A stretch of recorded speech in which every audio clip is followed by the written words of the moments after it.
Another day, another story. There are always corrupt politicians in politics. They are the corrupt politicians we all know. We'll be looking at the top 10 most corrupt politicians worldwide as of 2023.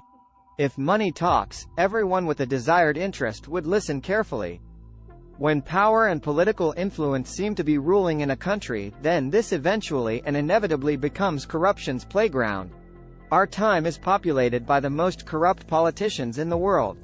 Master the art and skill of bribery. It doesn't take much.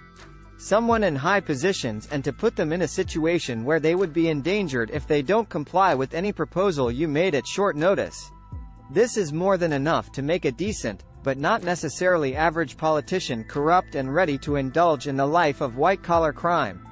Top 10 most corrupt politicians in the world 2023. These are the top 10 most corrupt politicians in the world as of 2023.